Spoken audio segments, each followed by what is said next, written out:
روز عاشور کا سورج پذیر ہو چکا تھا۔ حسین کے بہادر ساتھی اور شیدر نوجوان بنی ہاشم امام پر نثار ہو کر جنت کی طرف چڑھا چکے تھے، اور اب حسین سے وہ لمحہ قریب ہو رہا تھا جس لمحے میں انہیں اپنے وعدہ طفلی کو پورا کرنا تھا اور شہادت عظمیٰ کے مناظر پر خاتمیت کی مہر لگانی تھی۔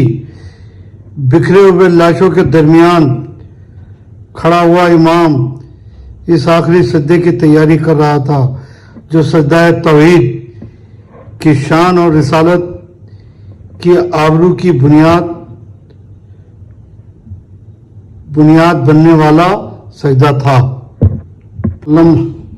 علامہ مجلسی نے تحریر کیا ہے کہ امام حسین علیہ السلام نے 72 جانثاروں کے لاشوں پر نگاہ کی اور اہل حرم خیمے کی طرف متوجہ ہوئے اور آواز دی،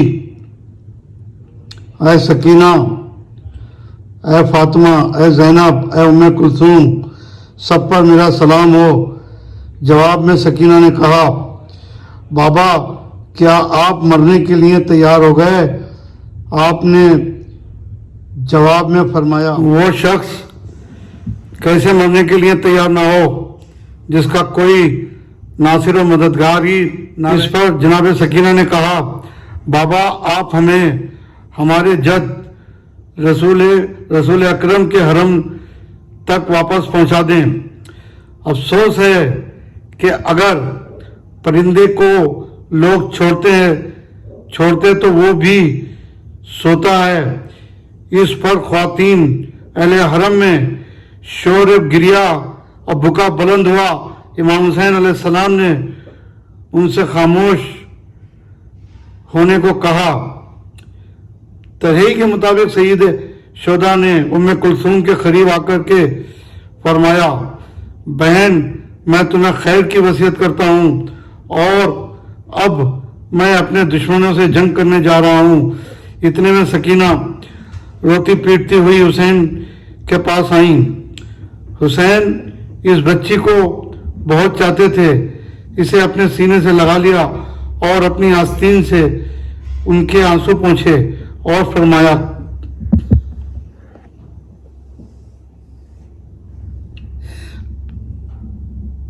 اے سکینہ جان لو کہ میرے جانے کے بعد تمہارا اگر یہ گریہ بہت طویل ہوگا، ابھی تک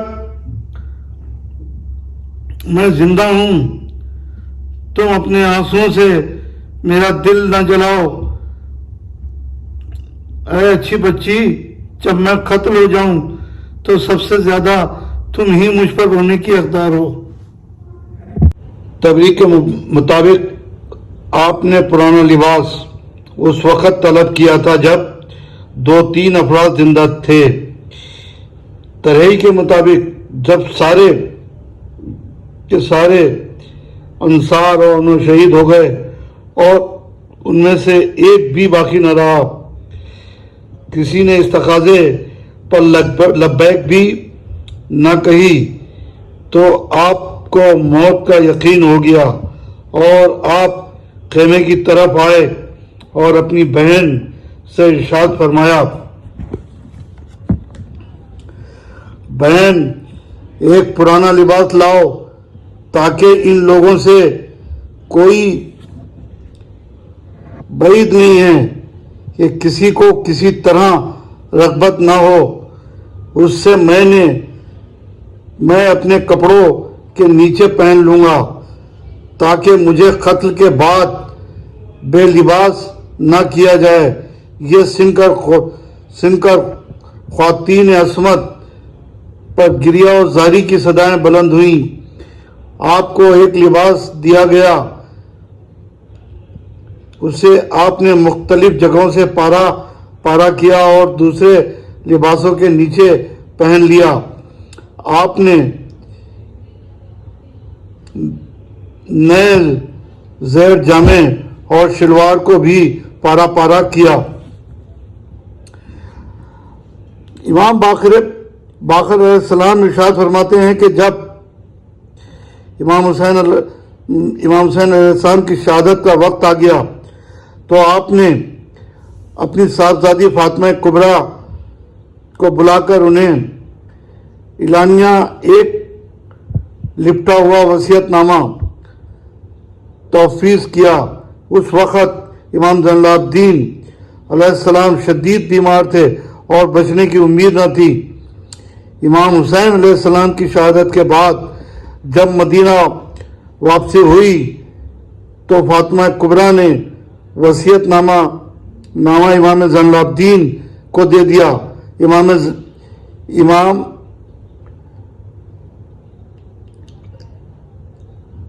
زیاد اب وہ وصیت نامہ ہمارے پاس ہے۔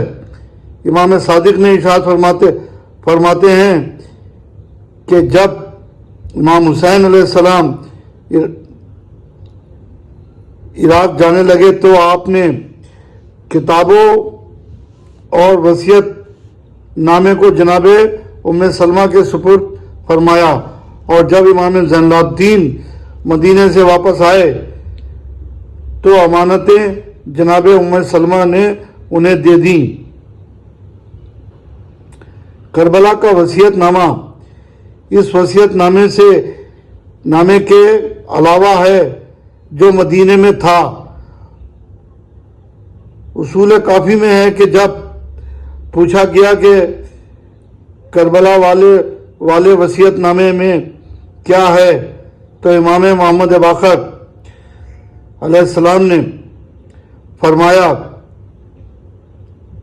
کہ اس میں آغاز دنیا اور انجام دنیا تک جو بھی نبی آدم کے احتیاجات میں وہ مذکورہ ہیں۔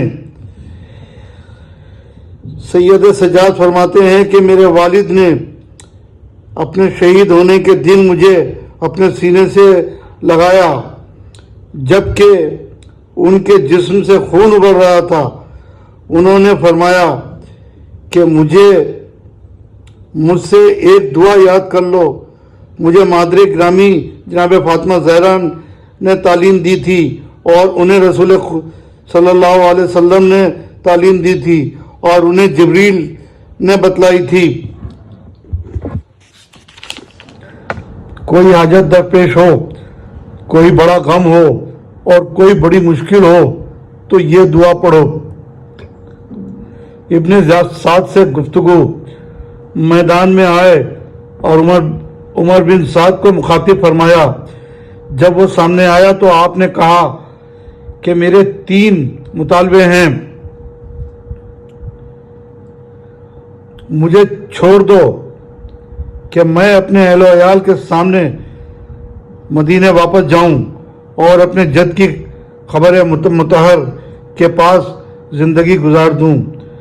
دوسرا یہ کہ مجھے پانی پلا دو، اس لیے کہ میرے جگر میں آگ لگی ہوئی ہے، اور اگر یہ دونوں باتیں قبول نہیں ہیں تو دستور عرب کے مطابق فردہ مجھ سے جنگ کرو۔ ابن سعد نے جواب دیا کہ تیسری بات قابل قبول ہے، آپ کے سامنے لشکر یزید سے سپاہی آتے رہیں گے اور قتل ہوتے رہیں۔ اس وقت آپ یہ رجز پڑھ رہے تھے۔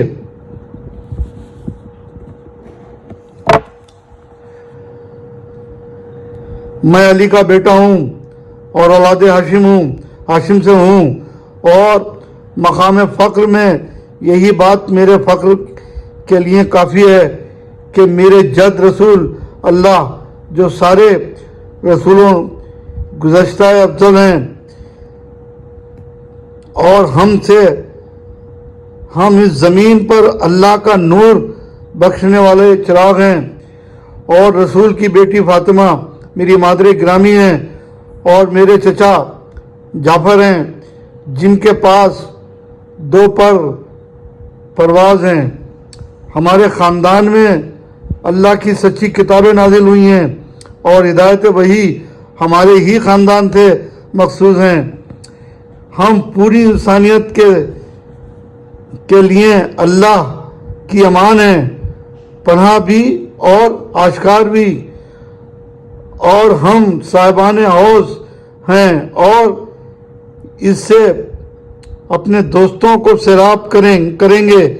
یہ رسول اللہ کی اذن ہمارے لیے ہے اور کوئی اس کا منکر نہیں ہے، اور ہمارے پیروں ساری دنیا کے پیروں سے بہتر ہیں، اور ہمارا دشمن قیامت کے دن خسارے میں ہوگا۔ خوشخبری حواس اور شخص جو ہماری موت کے بعد جنت باصفا میں ہم سے ملاقات کرے گا۔ شجاعت تیور، انفرادی جنگ میں کثیر تعداد کو قتل کرنے کے بعد آپ نے یہ رجز پڑھ کر دشمنوں کو میمنے پر حملہ کیا۔ تنگ دار کی سواری پر سوار ہونے سے موت بہتر ہے، اور تنگ دار جہنم میں جانے سے بہتر ہے۔ پھر آپ نے رجز پڑھ کر دشمن کے محاصرے پر حملہ کیا۔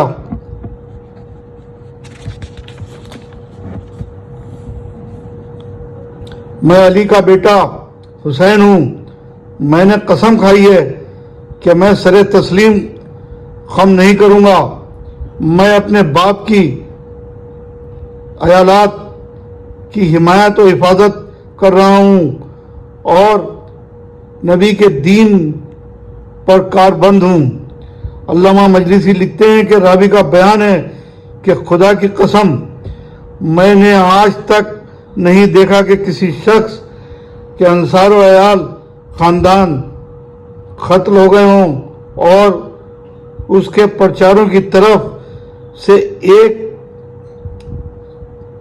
ان گنت دشمنوں کا حملہ ہو۔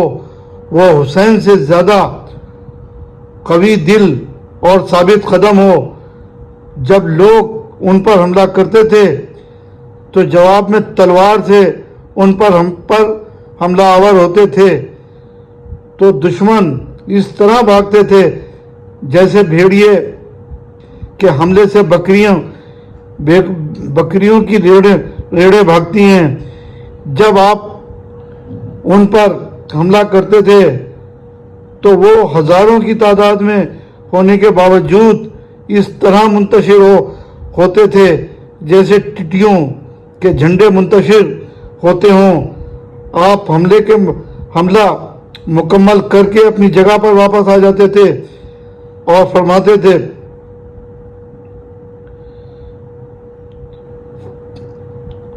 فاضل حائری نے اس حملے کو نقشے اس طرح کھینچا ہے کہ حسین نے پوری فوج پر اکیلے حملہ کیا اور جنگ کرتے ہوئے ان کے درمیان داخل ہو گئے، تلوار مارتے جاتے تھے اور انہیں قتل کرتے جاتے تھے۔ فوج کے سردار گھبرائے ہوئے تھے اور لوگ حسین کے سامنے فرار کر رہے تھے، یہاں تک کہ زمین مقتولوں خون سے رنگین ہو گئی۔ آپ نے میمنہ پر حملہ کیا، پھر میسرہ پر حملہ کیا، پھر میمنہ اور میسرہ کو پلٹ دیا، دوبارہ میسرہ کو میمنہ پر پلٹ دیا اور قلب لشکر کو میمنہ اور میسرہ دونوں پر ڈھکیل دیا۔ چاہا تو ان کی فوج کے بیچ میں چلے گئے، چاہا تو باہر نکل آئے، ہر ایک حسین کی دسترس میں تھا۔ کسی کو قتل کرتے تھے اور کسی کو زد پر ہونے کے باوجود چھوڑ دیتے تھے۔ کسی نے سوال کیا تو فرمایا، جس کے صلب میں مومن دیکھتا ہوں اس کو چھوڑ دیتا ہوں۔ جب فوج یزید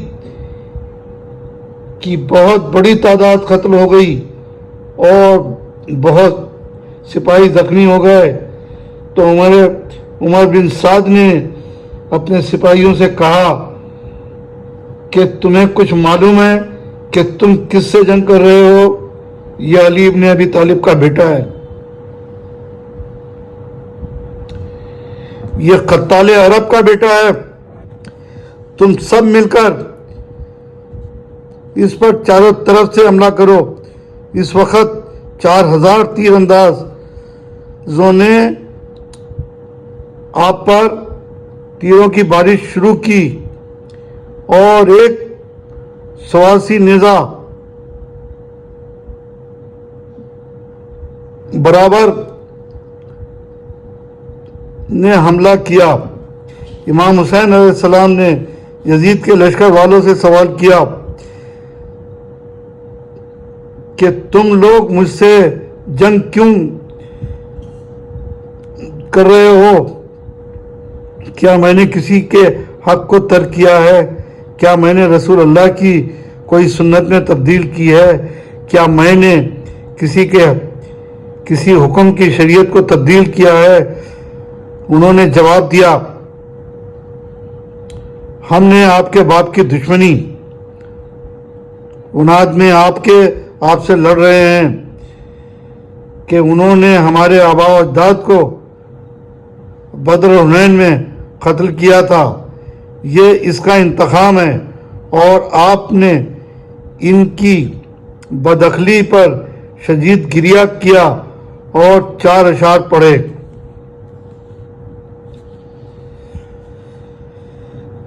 قیام پر حملہ۔ فاضل مکرم کے مطابق جب عمر سعد نے لشکر سے کہا کہ یہ قتال عرب کا بیٹا ہے، اس پر چاروں طرف سے حملہ کرو، اس وقت 4000 تیر انداز نے حملہ کیا اور فوج امام حسین ان کے قیام کے درمیان آ گئی۔ اسی دوران اہل حرم کے خیموں پر حملہ کر دیا گیا۔ جب امام حسین کے کانوں تک بیویوں کے اور بچوں کی فریاد پہنچی تو آپ نے لشکر یزید سے پکار کر فرمایا، وائے ہو تم پر اے آل ابو سفیان کے شیو، اگر تمہارا کوئی دین نہیں ہے تو تمہیں روز قیامت کا خوف بھی نہیں ہے، تو کم از کم اپنی دنیا میں آزاد تو بنو، یزید کے غلام نہ بنو، اور اگر اپنے کو عرب جانتے ہو تو اپنے بزرگوں کے طور اور طریقے پر تو عمل کرو۔ شمر نے کہا، فاطمہ کے بیٹے کیا کہہ رہے ہو؟ آپ نے فرمایا، میں تم سے جنگ کر رہا ہوں اور تم مجھ سے جنگ کر رہے ہو، لیکن عورتوں کا اس سے ربط نہیں ہے، لہذا تم اپنے ان جاہل بدلغام لوگوں کو منع کرو کہ جب تک میں زندہ ہوں میرے اہل حرم سے تعلق نہ کریں۔ شمر نے کہا، ایسا ہی ہوگا۔ بعض روایت میں ہے کہ شمر نے کہا کہ حسین صحیح کہہ رہے ہیں، وہ ایک کریم انسان ہیں، ان کے اہل حرم کے خیموں پر حملہ نہ کرو اور انہیں قتل کرنے کی کوشش کرو۔ اب فوجیں پھر حسین کی طرف پلٹ کر حملہ آور ہوئیں۔